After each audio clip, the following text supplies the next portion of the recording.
Okay,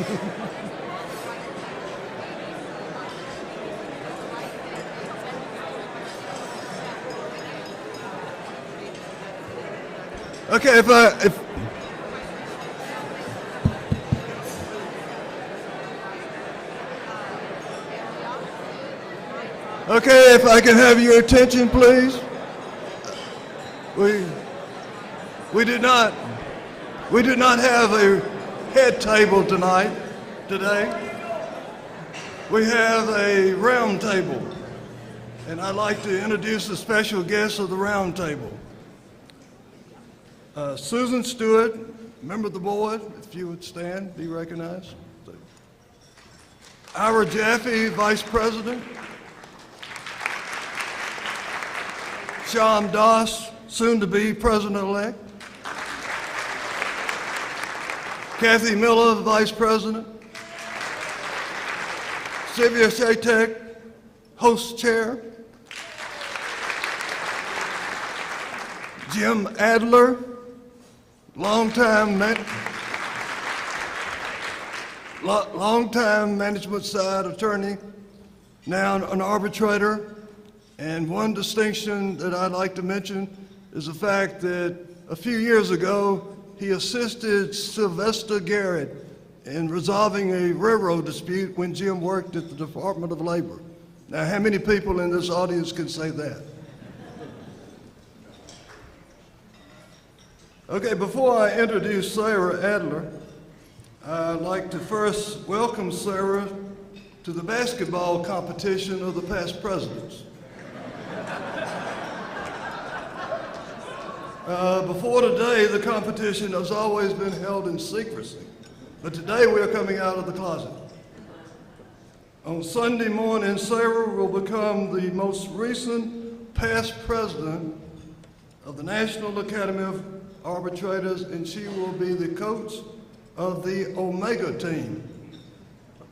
I, Bill Holly, will be the coach of the Alpha team.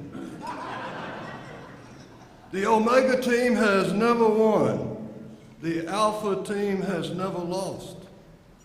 Now I'd like to introduce the starting lineup. For the Alpha team, my team, Gil Vernon, the starting center. Stand up. Stand. Remain standing.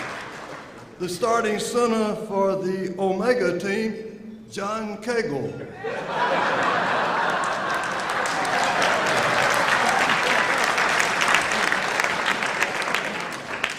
The starting power forward for the Alpha team, Barbara Zausner.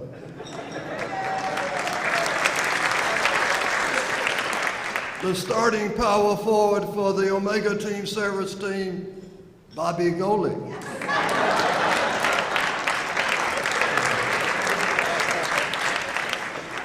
The starting shooting guard for the Alpha team, my team, Bill Holly. The starting shooting guard for the Omega team, Sara Adler. She is standing. And I'll go no further, because I think you see the picture. Now I want to answer a question that so many of you have been asking me for the last 2 years. Why did Sara Adler from Los Angeles, California ask me, Bill Holly, to introduce her? I simply don't know. These are some of the questions that were asked. They said, people would come up and say, well, unlike you and Jim Oldham, you don't live in the same state, you didn't go to the same university, you didn't study under the same professor. Why you? I said, I don't know. And unlike Gil Vernon and Dave Peterson, you don't bet on football games, which resulted in Dave Peterson wearing that crazy cheese head that you remember a couple of years ago. Unlike Margie Brogan and Bobby Golick, you don't take trips together. We don't wear each other's clothes. Well, that's almost true. So I couldn't answer the question, why you? So I decided to confront Sara Adler, and I said, Sara Adler, out of all of these people, why me? I don't know a single funny thing about you. And she said, that's why. So I said, since I don't know anything about you, Sara, you're going to help me. So like most people from Los Angeles say to people from Auburn, Alabama, brother, you're on your own. So I guess many of you know that I'm a recovering academic.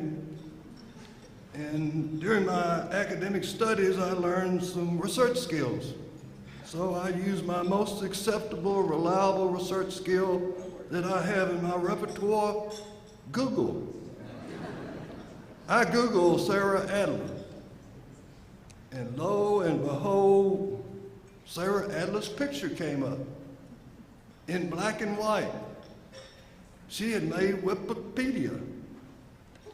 And I could not believe my eyes because I looked to the right of her picture and there was the description. A Russian Jewish actress / dancer in the Yiddish theater whose career was mainly in the United States. Now this is true. I cannot make this up. This is true.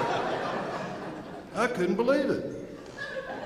So I said, I will Google Sara Adler again. So I Googled her again, and up came Sarah Goldbust. I said, how can this be? I said, have I discovered the secret life of the current president of the National Academy of Arbitrators? Did the current president of the National Academy of Arbitrators, this prestigious group, has she joined the Academy under false pretenses? Has she changed her name?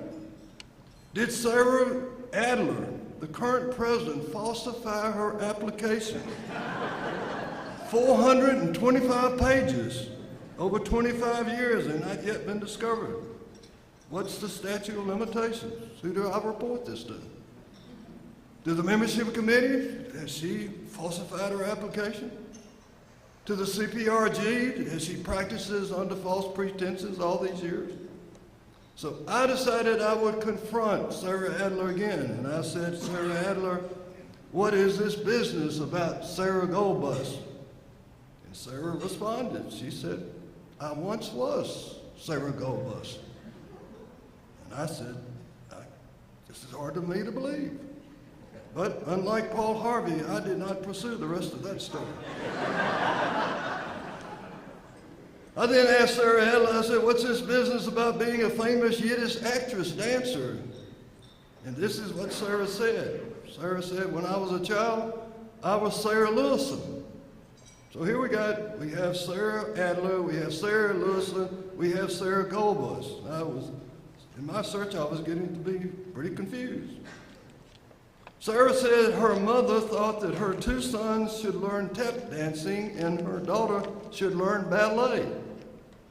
And those skills led to Sara and her two brothers to a brief entertainment career. This threesome was called the Two Hits and a Miss. Sara was the miss.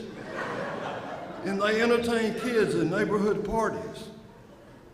Now, Sara now claims that this was her first real-world work experience. And these acting, dancing experiences is much like her present arbitration practice.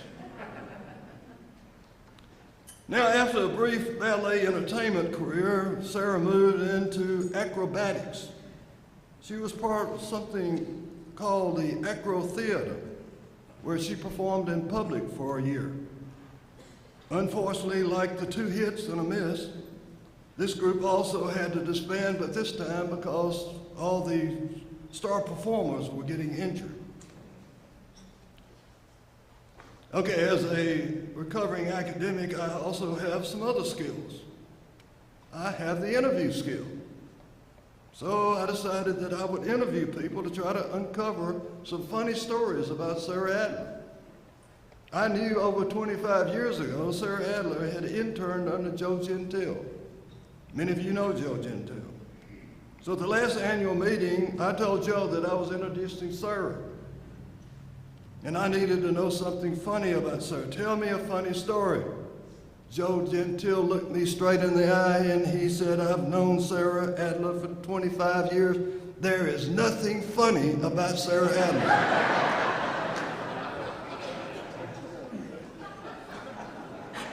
I did not give up. I continued to pursue this, so I knew the next person who knows the most about Sara Adler was her husband, Jim. So I went to Jim and I said, Jim, tell me something funny about Sara.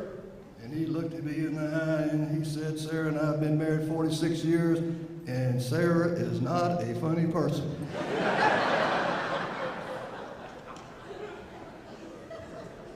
So now Sara's not a funny person. I had to find another path, so I had to look for something other than funny. So I decided to confront Sara Adler again. And I said to Sara, at last year's annual business meeting of the National Academy of Arbitrators, you took the gavel as the president of this august body. The very next morning, you presided over the prestigious Board of Governors of the National Academy of Arbitrators. This was one of the most important days of your life. What were your first words? Now, I thought Sara would say something like this. It is indeed an honor for me to be president of the National Academy of Arbitrators. I will do my very best to lead this prestigious organization to even higher goals. What did Sara Adler say? David Peterson, where in the hell is my coffee?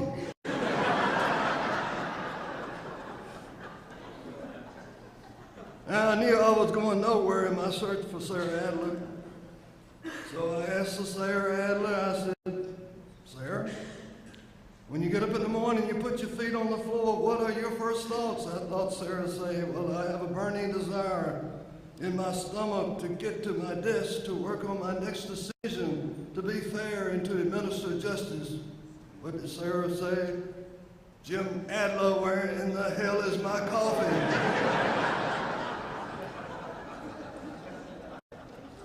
Now, Sara Lewison, also known as Sara Adler and also known as Sara Goldbust, is a graduate of the University of Chicago. She graduated at the age of 19. She answered the call to go west, so out west she went. About the same size as she is today and looking much younger than 19 years of age, she sought a teaching job. The school administration thought they needed a teacher who looked younger than the high school students, so they did not hire her.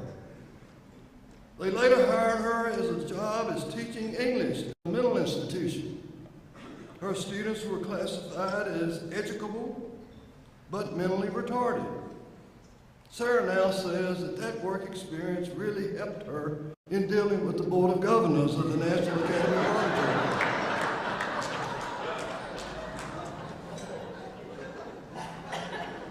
Now from San Francisco, from that job, she went into social work, and she was given a file of gypsy families who typically had a shrine of Jesus on one wall and a shrine of President John F. Kennedy on the other wall. Then after a stint at this social work, Sara hot-footed it to Los Angeles. She was given a file of child protection, and she soon learned that the lawyers had all the power. So she enrolled in UCLA Law School. So at the time she was a student at UCLA, was experimenting with farming out some of the classes to some of the practicing lawyers. One of those practicing lawyers was none other than Jim Adler, who taught legal writing. Now, Sara was assigned to Jim Adler. And Sara now claims that Jim Adler, Professor Jim Adler, did not grade any of her papers. But as we all know as arbitrators, over time, memory fades. But on August the 19th, Sara and Jim celebrated their 46th anniversary.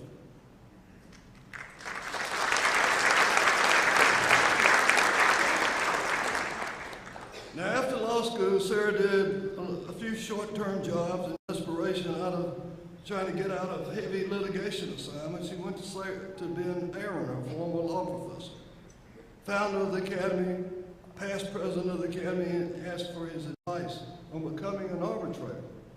Now here is Sara. The year was 1978. She was employed by a management side law firm. She was married to a management side attorney. She had 3 sons at home, and now she's seeking to enter a male-dominated arbitration profession. What did Ben Aaron tell her? He said, "This is a terrible idea." Now, Sara had had some union side experience. She had done some clerical work in Chicago for a union side law firm. She had actually been a union steward at a state hospital.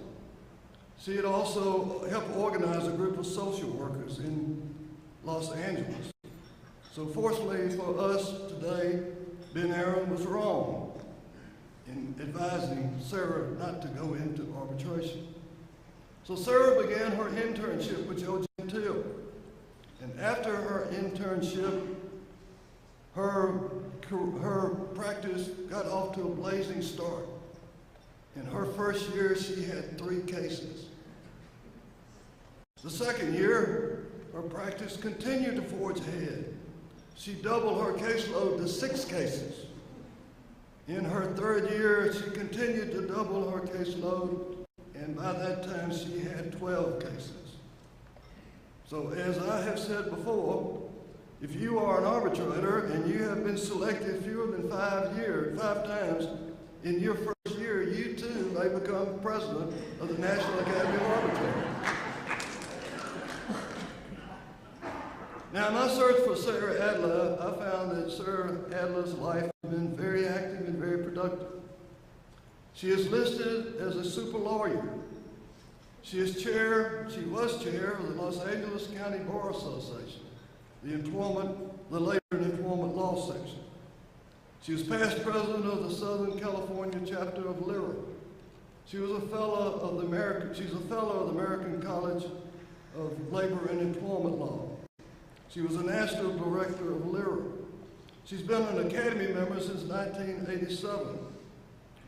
As a member, she was chair of the Continuing Education Committee. She was regional chair of Southern California region. She was editor of the Chronicle. She was a longtime chair and coordinator of the Legal Representation Fund. She was the president of the Research and Education Foundation, a governor, and a vice president. And during all this time, Sara and Jim raised 3 sons. They now have 5 grandchildren. One of the sons is an attorney who had committed himself long ago not to practice in any field of law except labor law. He said he had heard enough labor law at the dinner table. I also found that Sara Adler was a member of the board of directors of the American Arbitration Association. At that time, there were 127 members. Sara Adler was listed number 2 out of 127. That shows you how important Sara Adler is. Ted St. Antoine, past president of the Academy, former dean of the University of Michigan Law School, was 111. Sara Adler, number 2. The president of the American Arbitration Association, William Slade, he was listed as 109, Sara Adler, number 2. Richard Trumpker, leader of the AFL-CIO, 13 million members, he was listed as 118, Sara Adler, number 2. Now, Sara will tell you, and she told me, the alphabet had nothing to do with the order of the list.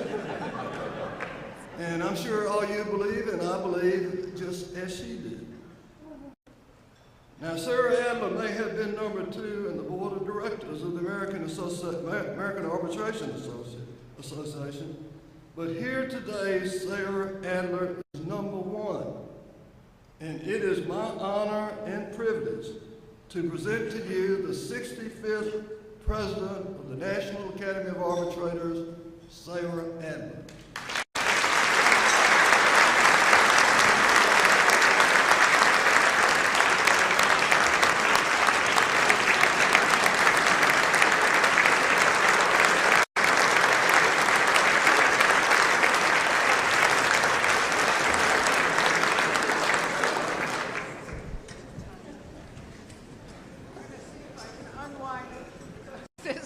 This podium is a little high for someone my size. We don't have something for me to stand So hello to those of you around the side. I don't quite know how to do this. You will be reassured to know that my speech is shorter than Bill's introduction. Hold on a minute.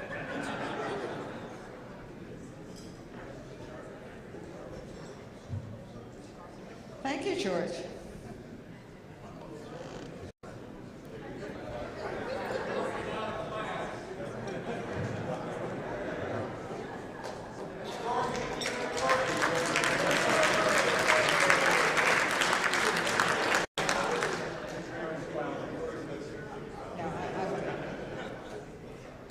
Bill, thank you for the introduction. Some of it was actually accurate. And to answer one of the questions that apparently has been asked of Bill but not of me, I have followed Bill in a great many ways in the Academy, and he mentored me into the organizational life of the Academy. And so I thought it was appropriate that he do the introduction, but I didn't know what it was going to contain, or I might have done things differently.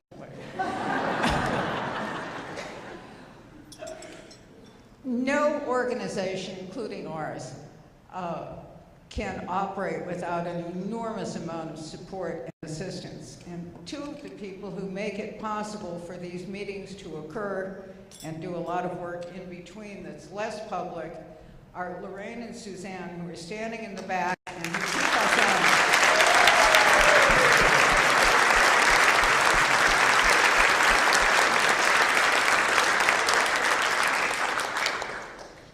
The person who for many, many years has kept the president moving from beginning to end of their term is Dave Peterson, who is our secretary-treasurer and the heart and soul of the organization. And unfortunately, Dave has health problems that have kept him from coming to Vancouver. So we've had a few glitches, and we hope you'll understand. And God knows he deserves thoughts and thanks. And one of the ways you can do that, if you would, is there are some get well cards, hang in there cards on the registration desk, and I hope you'll all take a minute to sign one of them. And they will all get to Dave at the end of the meeting. I have nothing to report about his condition. I think he has nothing to report about his condition as of the moment, but we'll all have him in our thoughts and we'll follow him. It would not be possible to be here for this meeting the way it's organized without Sylvia Spraytek, who is our arrangements chair par excellence, and had offered me the chance to participate in a great many ways that I thought she could do better and more efficiently, and she stepped up to the plate. And so all of the arrangements were either Sylvia's or Sylvia and her committee, and I do hope you'll take a minute to thank her for taking such good care of us.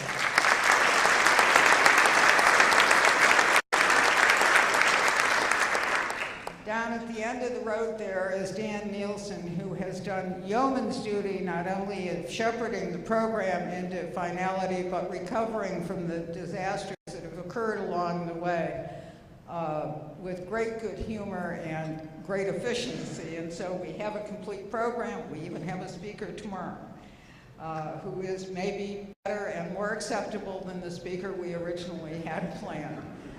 So we're delighted with that. At the risk of sounding like we're at the Academy Awards and picking up on something Bill said, I want to thank my husband, Jim. We all depend on our spouses and significant others to get through the day, the week, the month. But for those of us who are married, and there is a small group of us, who are married to practicing lawyers on one side of the table or the other, we simply could not be part of this profession if they weren't regarded as reasonable, smart, acceptable people to both sides of the table. It simply couldn't happen. Now, Ben pointed out that he was one of the reasons I shouldn't consider going into this field. But as it turns out, what it has meant over the years is that there were some industries or some relationships that I could not work in, and others where I disclosed endless amounts of information. But fortunately, no one advocate covers enough of the territory that if you really have the will and the ability, that you can't go into it, even married to a prominent advocate in the field. So thank you, Jim.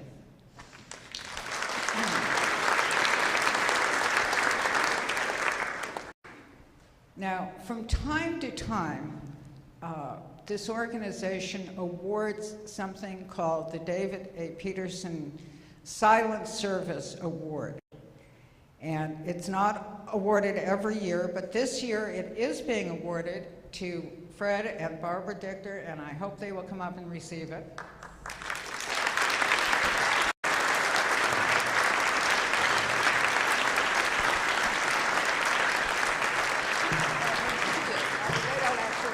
They don't actually get to take this home with them.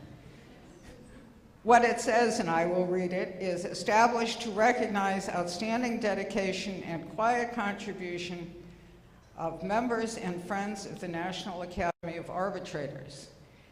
And Fred and Barbara, over the years, have, as you learned this morning, not only handled CLE, which is, I finally found out was Barbara's doing for a large extent, but they've managed the symphony year in and year out, meeting in and meeting out. And they help out whenever help is needed. And Fred has recently agreed to fill in as a temporary appointment for the Board of Governors, which is sort of one form of hell for people who don't like meetings. When we had a resignation and we needed to fill in anything that we've needed, Fred and Barbara have stepped up to do. So I would like to have you thank them too.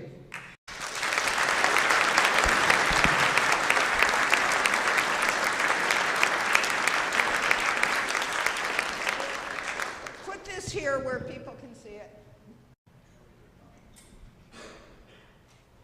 And last but not certainly least, this is a period of changeover in the Academy structure, a governing structure, and I would really like to thank the outgoing members of the Board of Governors, Catherine Harris, Margot Newman, Barry Simon, and Betsy Westman, and the outgoing Vice Presidents, Ira Jaffe and John Sass, and they deserve a round of applause too.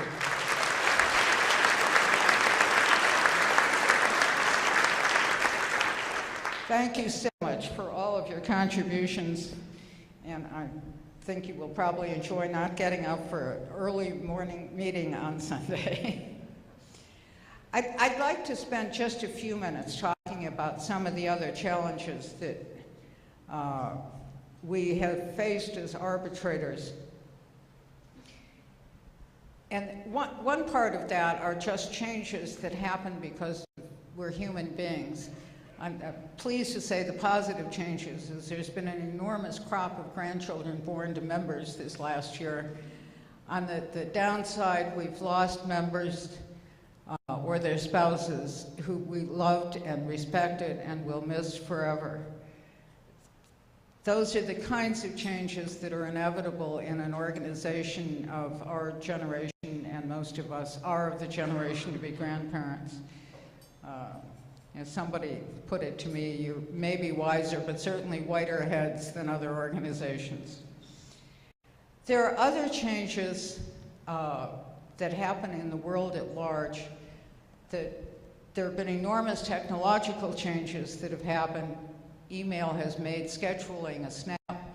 If you're even more advanced, you have an interactive scheduling process on your website. You can serve documents, and people can serve documents to you, and we don't have them lost in the US mail. Sort of related to Bill's Google comment, and I'm very pleased, incidentally, to be a famous Yiddish actress. I have no problem with that at all. Is that news reports in today's world tend to name the arbitrator news reports of arbitrations, which was not true when I joined the profession. The arbitrator was depersonified, if that's the right word. Now we're all out there by name, for better or for worse, and perpetually people will be able to Google our names. Now, Catherine was talking earlier during the pension program about who you write for, and so one of the things we might think about paying attention to is that your awards or reports of your awards are very likely to be in the public press with your name attached to it. For better or for worse. I mean, that's simply the way it is. In looking back over the things that people have talked about, not necessarily as presidents, I ran across a 1976 speech that Dave Feller, who later became president, made called The End of the Golden Age of Arbitration. And at the time, Dave's concern was that the passage of Title VII and other broad workplace legislation was interfering or going to interfere, it's not clear to me, with the independent governance of the workplace available to the parties through collective bargaining. Now, he admitted that the FLSA and the NLRA already existed at the time he was concerned about, but he saw that Title VII, the ADEA, OSHA, the other workplace legislation was going to continuously impinge on the workplace. But, he said in the speech, and you can find it on the website, and I encourage everybody to go to the website and look at the proceedings for that and other things, that he didn't believe that it would affect the amount of arbitration that was occurring in the world. And he was right. I mean, he was speaking in '76.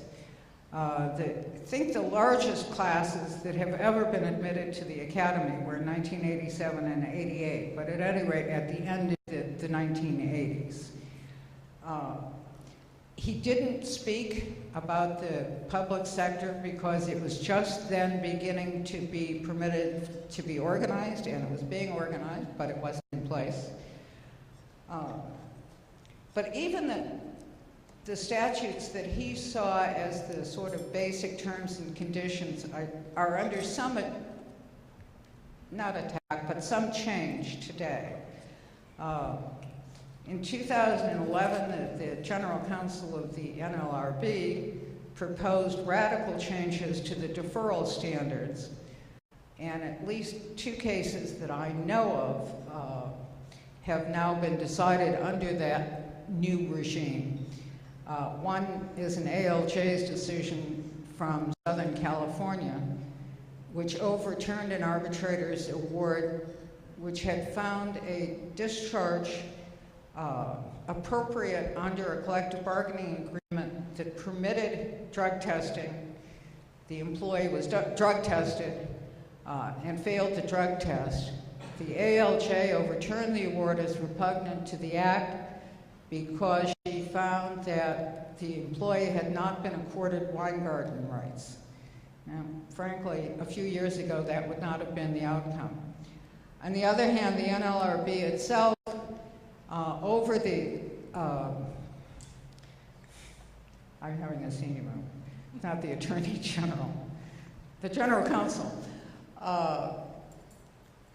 objection to an award of reinstatement without back pay permitted that as not repugnant to the act, although acknowledging that it was not a remedy that the board itself would have provided. In that same decision, they quite specifically said they were not taking a position on the other changes the General Counsel was trying to make in the deferral standards.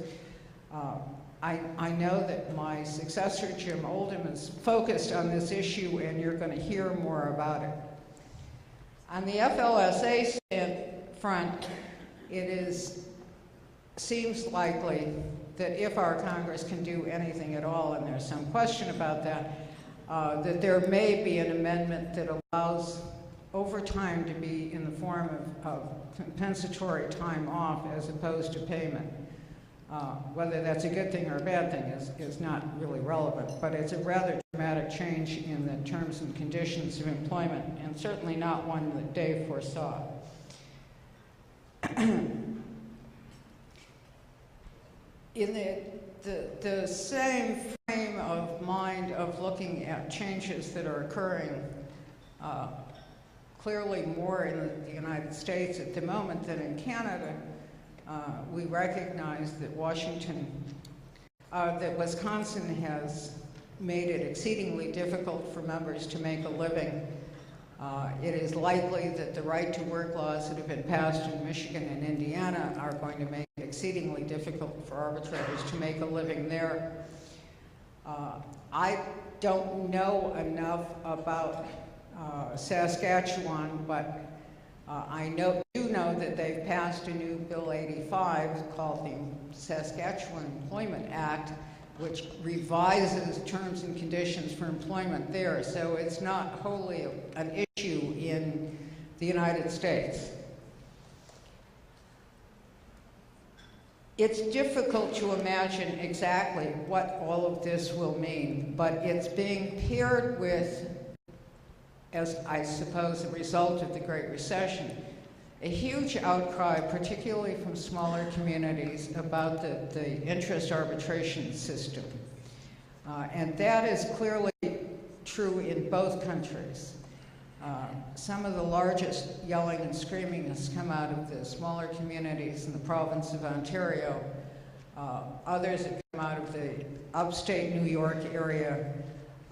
And in both those areas, there is at least some attempt to change the legislation.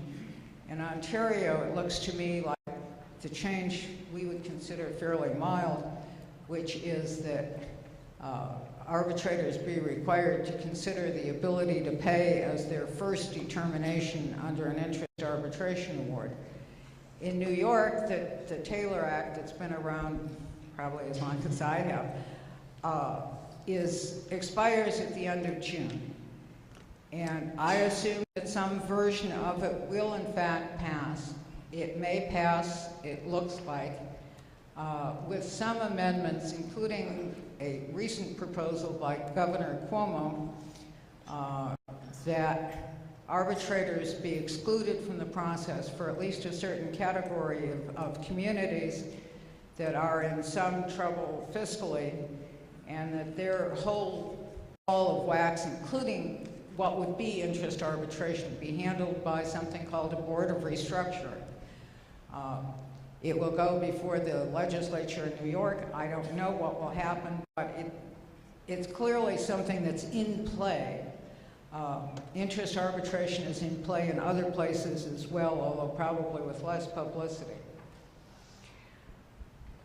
I think it would be a shame to lose interest arbitration. It serves an enormously valuable purpose where it exists. In my home state of California, we don't really have interest arbitration at least for police and fire, who also are not permitted legally to strike. And so what we tend to get are vast attacks of blue flu or sudden devotion to work to rule or other ways of responding to the absence of a completed collective bargaining agreement. I don't think that that's any better for communities than interest arbitration would be. But one of the things that I'm struck by is that while our members fret about our inability to credibly come out in favor of collective bargaining, and yes, we favor collective bargaining, we support it, it supports us, but as importantly, we think it's good for all the stakeholders, is that there doesn't seem to be much of a movement to provide input into the rethinking of the interest arbitration system. And I would like to encourage both members and advocates to share with each other ideas about how to make it better before unhappy municipal officers make things really, really difficult. As many of you know, for many years I was either the legal representation coordinator or chair. And in those years, my all-time favorite quote from a suit claiming bias by the arbitrator, or discrimination by the arbitrator, was that the arbitrator was biased by the evidence in the record.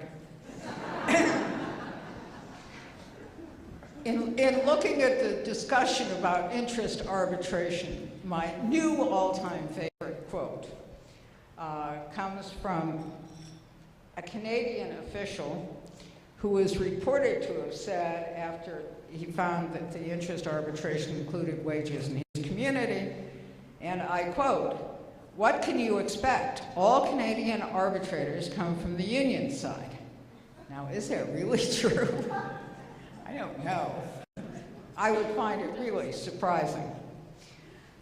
But it is one of the areas that I think that we need not be passive about, that we can speak out about credibly, and that we ought to be talking to each other and maybe our sister organizations about providing input both to the public in terms of articles about this is what interest arbitration is, this is how it works, this is the kind of stuff that we consider.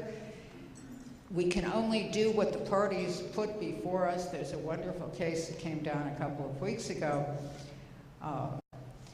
that acknowledged that the city had done a terrible job of providing statistics, but they convinced the appeals court that the decision was wrong, the arbitration interest award arbitration decision was wrong, and it should be sent back to the arbitrator so they could do it right. Now, there's got to be a better way to run a railroad. Just as a side note, not too long ago, the last couple of weeks, there is a Scottish judge that found that as a matter of human rights, but as that term is understood in Europe, it was required to have interest arbitration if you prohibited the right to strike. So, and don't think that's the way we understand either human rights or the underlying policy, but it seems like it's a really good idea. Grievance arbitration seems to be more acceptable. I look at the statistics when I can, and it looks to me like there are not a great many more people trying to overturn arbitration awards. There are always some who are unhappy, particularly, it seems to me, in the police area. Police chiefs don't seem to like having their decisions overturned very much. They're very vocal about it. Interestingly, the Oklahoma legislature passed a law through, I guess, both houses, and sent to the governor a bill that would have prohibited the arbitration of discrimination, of discharges of police officers. The governor of Oklahoma, in her wisdom, and Oklahoma is not a real arbitration-friendly state, vetoed the bill with the veto message that it would be more expensive to litigate than to arbitrate. So that's where it's at. For those who don't follow this stuff, the latest version of what's called the Arbitration Fairness Act in the United States, which has become something of a perpetual piece of proposed legislation, was reintroduced in both the House and Senate in May, and would prohibit essentially anything that was not pre-dispute arbitration of any employment dispute that was not covered by a collective bargaining agreement. It would also prohibit any pre-dispute arbitration of anything that is regulated by the SEC, along with a whole bunch of other provisions that fall under the consumer rubric.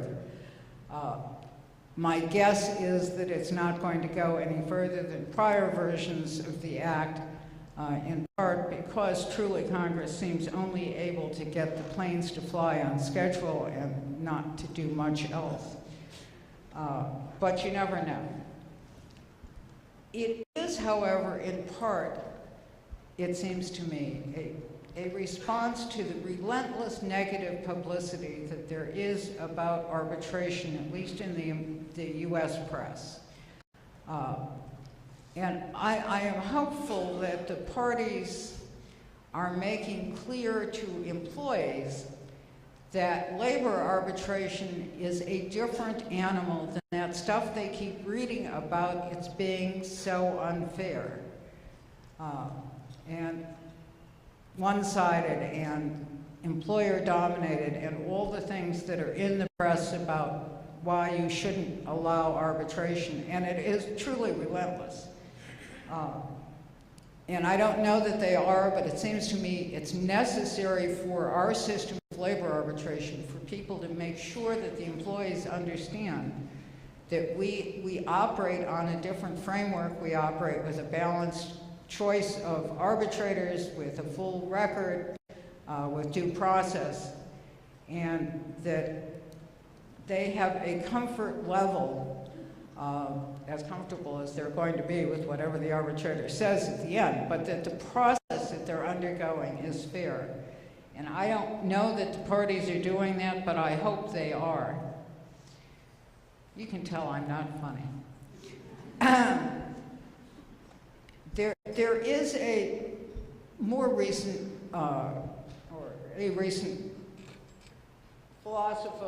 philosophical statement that I read that said you can expect that change is inevitable and you can avoid problems if you adapt to the situation. And it is my belief that we are at the beginning stages of needing to adapt to the situation. And that over the next decade, there will be changes in the organizations that are necessary to keep it viable and vibrant, but that there are also going to need to be new processes that we work out for resolving employment disputes. And I would like to challenge this group to think about what it is that we should be proposing and which organizations we should be working with to make those changes as positive for the workforce as it's possible to be. It seems to me that we are very good at endlessly making more precise the definition and redefinition of just cause. But Arne Zakas demonstrated to us some years ago in the due process protocol that we can reach beyond our own sort of core values and parochial interests to look at the broader workplace and see what it is that we can do that will make it better. And I think the time has come to actively think about that. And it is with that challenge that I leave you. Thank you so much.